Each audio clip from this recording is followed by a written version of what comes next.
Red and your ears tortured. It's from the front row with Johnathan T. Rokford. Yeah, Flip. First show of the season, first show of the year, rather. And you know what I've figured out? Whoever made knock-knock jokes, he deserves a Nobel Prize. Absolutely deserves a Nobel. No. I mean, he's winning more than, what's up, folks? How you doing? It's me, Johnathan T. Rokford here with the first show of the year as we prepare for an extravagant time in a couple of weeks, folks. Highly anticipated. No, I'm not talking about the Rumble. I'm talking about our second anniversary show.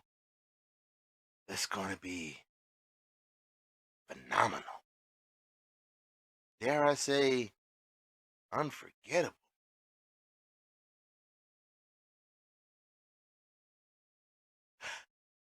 But we're not here to talk about that. We're here to talk about Super Mega Week, which is firmly concluded. I swear it was worse than waiting for a promo from either Jermaine or Sean Puff to be over. And of course, as always, we start off with Game Changer action as the Street Fight King rolled into the new year, our Game Changer champion, and took on the South Bronx Savage and finally defeated him. Now, I don't know if it's because of jet lag, fatigue, whatever, but he left his next two matches in the hands of fate. First facing Big Mel and defeated him. No surprise to me anyway. But it was the next match that was the undoing of the Street Fight King. As the booker, that asshole, had an exploding barbed wire match ready to go, curiously enough. And he made sure the last match of Super Mega Week was a real banger. And as I previously reported, Tezret did pin the champ and looked poised to repeat it when got caught by James Altras, who threw him into the ropes, setting off a chain reaction, folks. That was, I heard he had a blast, though. Shit.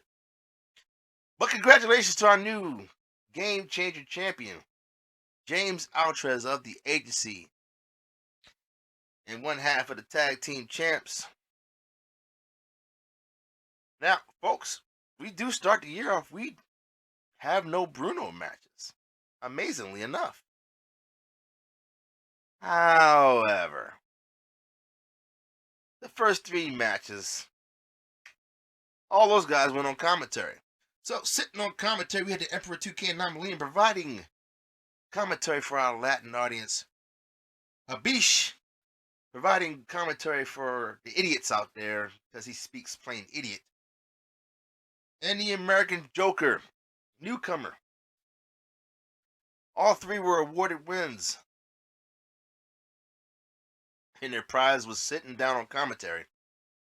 Honestly, the American Joker probably did the best out of all of them. Yeah. Which brings us to our first match, folks. And it was the Starling J, the Standard, the Queen.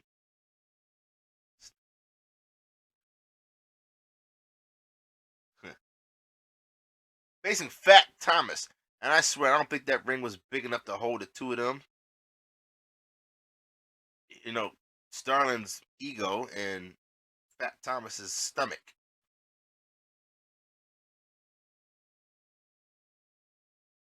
And per her usual, Starling J suffered a defeat. First matches of the year, she's already taken L's. And Fat Thomas was able to pick up the win after he hit the Eclipse on Starling J. Honestly,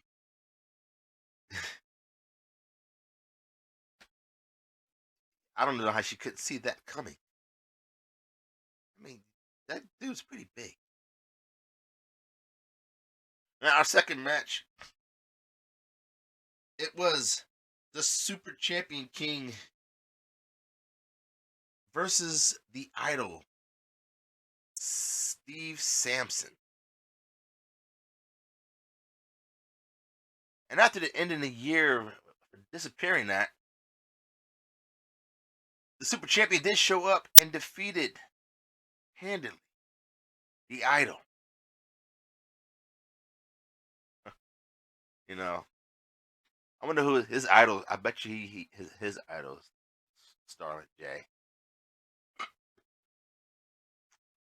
What? I don't know. Strawberry lemonade or some shit. I don't know. On to our next match as Money, MF, and Mike took on the Investor and was defeated. Hey, Flip, you know what's funny? When I wrote this down initially, I literally had Money, MF, and Mike as the winner. That's crazy. Maybe I was writing a note to myself to check this mic before.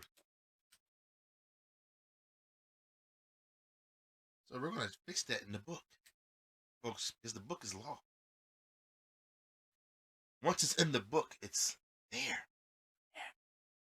Well, I won't say forever because we do believe in recycling. Well, the Investor was able to defeat Money Mike. Yeah, there's a lot of people getting lost and standing off a loss. I will say, I need to get these glasses checked. Now, our next match featured someone who was the hottest act in WPA currently, and that would be the Siren. Since making her debut at War Games, she's been on a tear, only really suffering that one loss to the First Lady Alexa when she went for her title. But she was facing Draven the Sledgehammer, and he was no match for what she had. And, folks, because of her actions, she was voted. Oh, I don't say voted. She was awarded the title of Queen of WPA. Yes, Flip. We have a new queen. All hail the queen, Siren. QS. Now, of course, the agency jumped right on that freaking media frenzy, touting that. Yeah, we got a queen. We got royalty in now. That'll wear off in a couple months. Trust us. Although, hopefully, what happened to the former queen doesn't happen to this queen. The former queen got the title, won a title, defended it very good, and then just went into a spiral, downward spiral. So I would caution you, queen.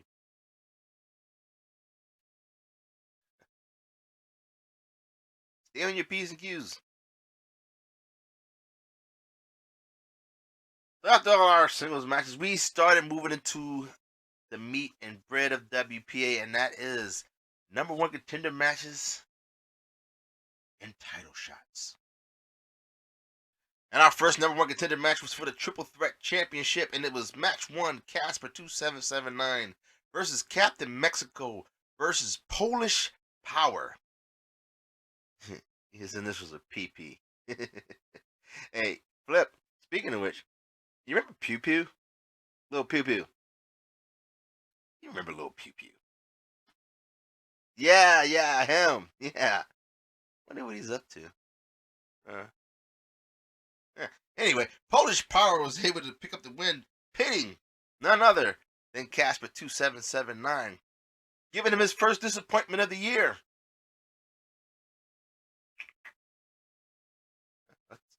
That's two.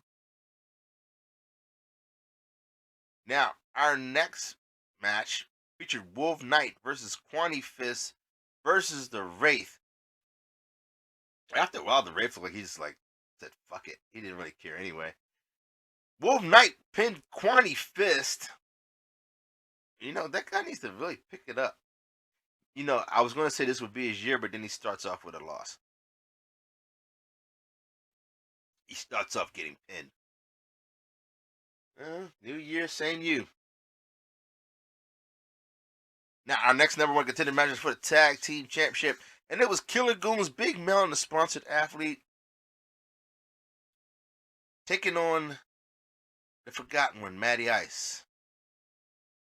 And it match was a handicap match, folks, because who knows where Johnathan went. And to his credit, the Forgotten One tried his best to hold on to his partner arrive, but at the end, he was defeated with Big Mel laying him out. So once again, Killer Goons are number one contenders for the tag team titles. And honestly, folks, I think the tag champs are starting getting on the Booker's nerves. Yeah, that little prerogative shit they're pulling, like as if the Booker actually cares who they don't want to face. And they'll find out sooner or later, the hard way, I guess. Now, our next number one contender match was to determine who would go face the television champion, and it was South Bronx Savage versus Money. And honestly, I thought for a minute there South Bronx Savage was going to pull it off, but no, Money, who is now teamed up with Luscious Lucius of all people to become the team of Limited Edition, pulled out the win and will be going on to fight for the television championship, folks. You know, if he wins that and then wins the tag team titles, it'll be a two belt. Which means Lucius will probably try to go and get another title. Let's get to call it out. I mean, who would be stupid enough to call him out? Oh, wait, Beast. Answer my own question there. Yeah. Our next number one contender match was to determine who the number one contender would be for the Intercontinental Championship, and it was the Kingpin JP DiMaggio taking on that badass Eddie Vendetti. And Eddie Vendetti punched his ticket. You know, he defeated JP DiMaggio, and not for lack of trying, folks. It was a pretty good match. But, I mean, come on. At some point in time, you gotta go look in the mirror and have a discussion with yourself. You know, it just bewilders me. You know, if he was half as good at talking in the ring as he is talking on the mic, which isn't really saying a lot, he'd probably be world champ again. Yeah. Potato. So our next number one contender match featured a really good match, folks. Tezzeret versus Red Death. And Tezzeret's been talking a bunch of, I don't know, I guess you could say cryptic messages across the WPA page. He's going after somebody. Who? I have not had a clue. You know, I think hey Booker, if you're listening, this be a good match. Take Tezzeret and Siren. Add the blueprint and the standard.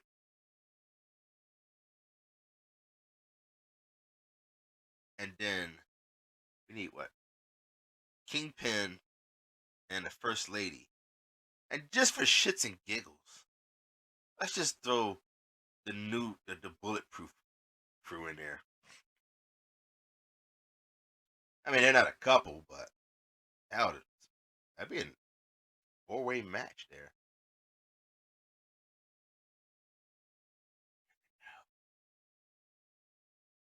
Just think about it there. So Red Death will go on to face whoever the world champ would be at the end of the Super Mega Week. And I don't know, folks. Could we be looking at World Championship title number 2 for him? We'll soon see. Now, our Trios Championship was on the line of Sinister. Took on Shepherd Bane, Lady Assassin, and Donnie Boy. And actually, the only person that was actually one of the Trios champs was Shona Campbell.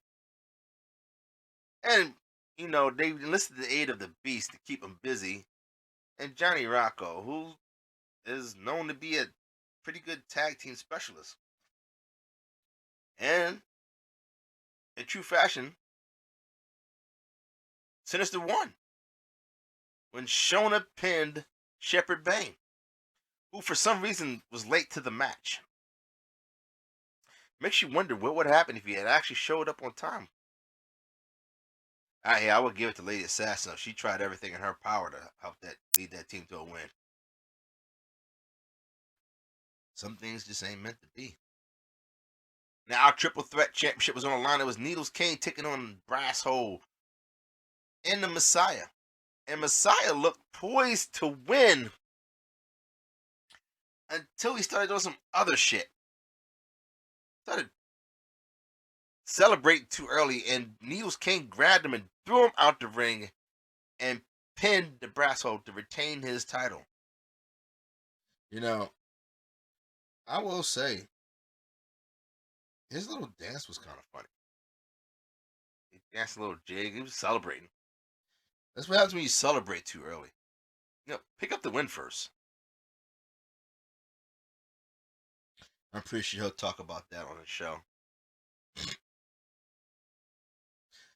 What? Will I go on there again? I don't know. I like to get my rest. Why don't you go on there, Flip? What? You ain't got nothing to say? Okay. I mean, if you ever do, let us know. We'll hook it up. You don't care for him too much? What did he do to you? Flip, you just don't like people for just the fact they don't like people, right? Okay. Now, our tag team champs were in action as the agency James Altrez and Texas Hate You took on Cats and Corey, and it was supposed to be his partner Frankie Bones. But like the number 1 contender match, it was kind of like a mirror match. As Cats and Corey had to take it on alone because his partner didn't show up. And once again, he gave it his all, but at the end, James Altrez, our new game changer champion, was able to pin him and retain the titles. That's crazy, folks. You know, they are the longest reigning tag team champs. I mean, granted, it's not that hard to be longest reigning when just like what, once a month you defend it. Twice if it's a bunch of mega weeks rolled together. You know what? I'd like to see them just defend it just randomly. Just during a week. Just here's a title shot. Like I said, they ain't got no balls. Now, Martel the Carpenter, our current television champion, took on the Street Fight King in Marteling for the streets, because the Street Fight King was able to defeat him. Thank God. And is now your new WPA television champion. Folks, you know it wasn't going to last long, right? We should have did a bet on that one. That would have been a good bet. How long will he keep that shit? I probably would have gave him one more week. You never know sometimes. Now, in a rematch, after finally getting a rematch to go back, get his title back, the Blueprint Jackson Aries took on the Darkstalker for the United States Championship. And we wondered when he lost it, what would have happened if he had stayed in the match? Would he had retained? Well, the Darkstalker was there to answer that question, and I guess he proved that he could beat the Blueprint. And he did, retaining his title. You know, I heard a funny story, Flip. I heard that the Darkstalker went to some gymnasium and wrestled Starling J and took her title too. I don't remember what it was, but I mean, come on, folks. The It Couple. I mean, you must be missing a couple of letters on there. Like forget it, lose it. Before we go on to the next match, though, folks, just a real world shout out. As many of you know, Philip Turner, aka Jackson Aries, had a death in his family, and he will be attending said funeral this week. So, outside of what I just said, and that was pretty mild actually. Our condolences to the family of Philip Turner. Always hard losing someone, and we wish you well. We're here for you.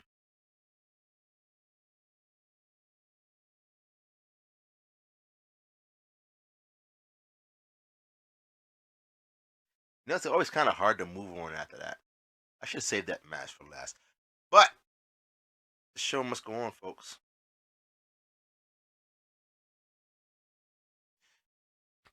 WPA Intercontinental Championship was on the line as Mac Blakely took on Lycan Umbris and tamed that puppy.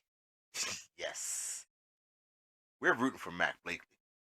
Yes, we are. Well, I am. I don't know who Flip's rooting for. But another successful defense. Did this one pretty, I won't say handily, but it kind of was dominating fashion. But Mac Blakely is still your Intercontinental Champion. The next match was a rematch between the First Lady Alexa Leslie versus Luna.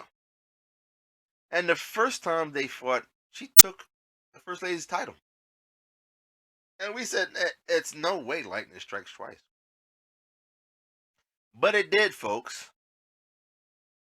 As Luna was able to get her, what's that? She calls it the Dragon Driver. Hold on, I got it written down. Tiger Driver. Dragon Driver. That'd been more of a puff move there. Tiger Driver 91 and defeated the First Lady and will now start the year off as the Women's International Champion. You know, I would say that's crazy, but it looks like she has First Lady's number when that title comes on line. Weird. And then our main event, folks. We had Jermaine Walker, WPA champion, taking on the master, Sean Puff. And notice I said that. Flip. You ever notice? Does she look familiar? Like we've seen her somewhere before.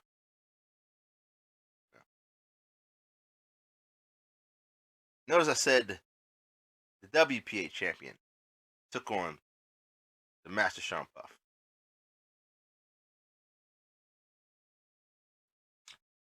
Because the Master Sean Puff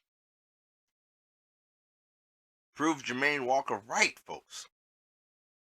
Jermaine said he would cave in the title match. And he did, folks. You know, I watched the one episode of The Gospel According to Messiah, or whatever the fuck that thing's called.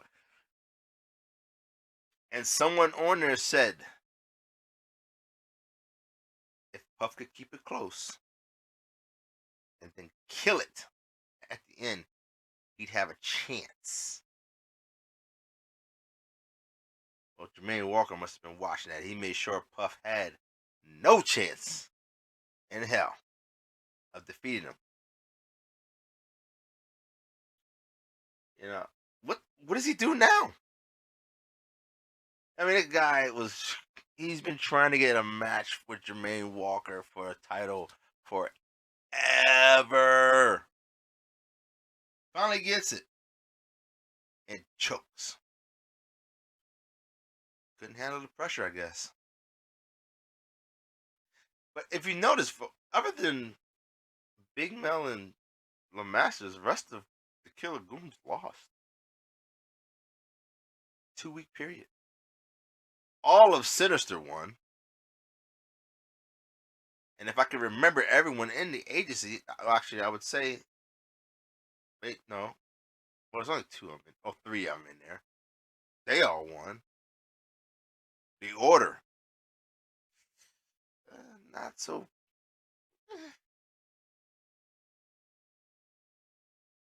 Now, folks, you might be asking, how can we top Super Mega Week? Well, actually, we can't. I mean, other than have a super duper mega week. Oh, flip. Could you picture that? 3 weeks of matches? Oh my God. Scored. I would love. That's a nice little vacation for us.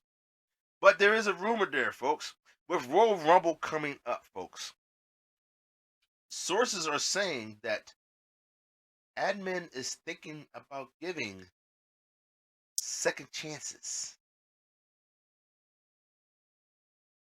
Now, what that could mean, I guess we'll have to wait and see, folks. But until then, I'm Johnathan T. Rokford.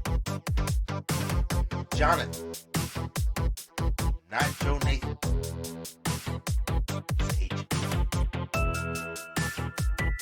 That's what I do. This is from the front row, and that's Flip. What? I'm trying to do another video. Flip, we'll do another video later. We'll be hollering at you.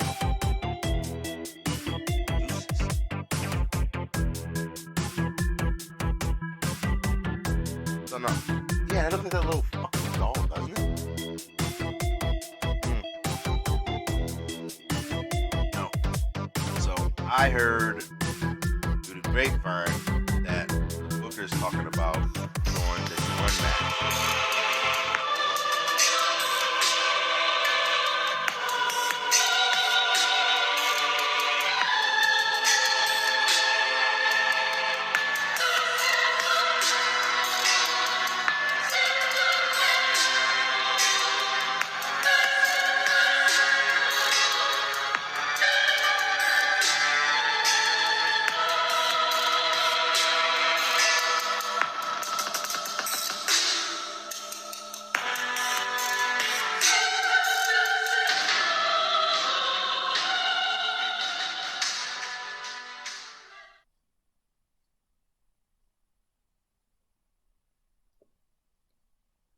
Good day, WPA. Once again, it is your honor and privilege to hear my voice come across your screen as I divulge to you my pick of the week. As is often the case in a 2-week event, it becomes very difficult sometimes to find that one person that impressed me to the point where I felt honored to let them be my pick. Do I choose a champion who defends their title successfully in dominating fashion? Do I select someone who achieves a feat versus multiple opponents? Or do I choose someone who says what they're going to do and actually does it? Since Super Mega Week was a 2-week event, it is only fitting that I select 2 individuals for my first picks of the year. Now, my first pick did the honorable thing to prove a point in selecting his opponent for Super Mega Week. Although be it the booker had a little hand in it.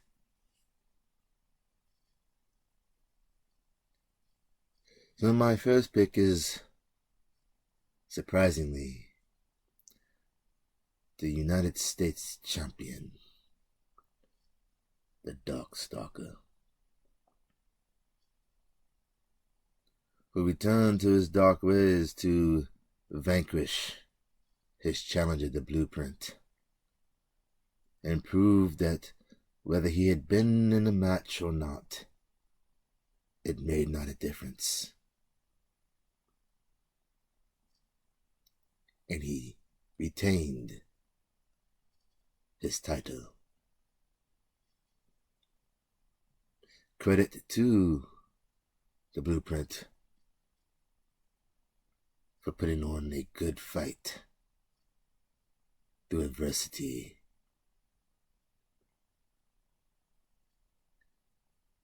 Nevertheless, the Darkstalker said it didn't matter if he had been in the match or not. He would have won, and he went out and proved his point. Kudos to you, Darkstalker.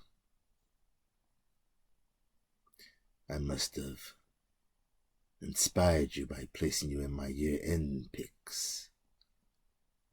Keep it up. Who knows? You may rise to the top of that. Although I highly doubt it. My next pick has impressed me time and time again, to the point that I have no choice. She would be the new queen of WPA, taking her throne and representing the agency. I speak, of course, of Queen Siren. I see a lot of bright things in your future, Queen. Just don't do like the last queen and disappoint me.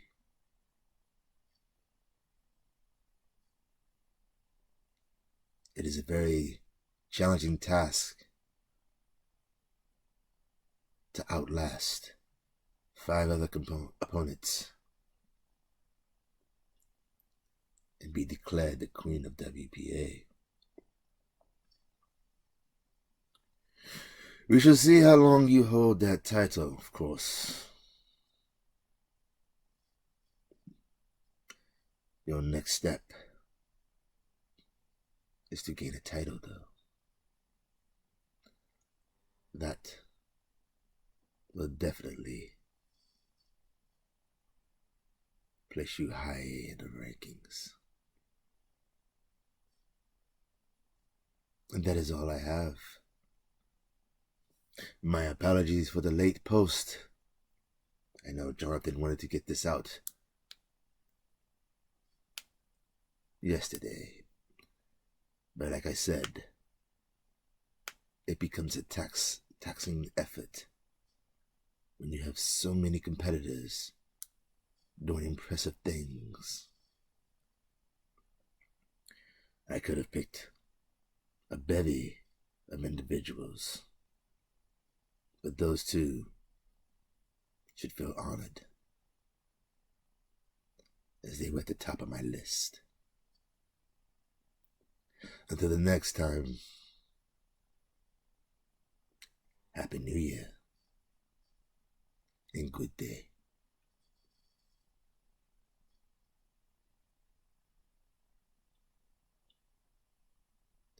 I said good day.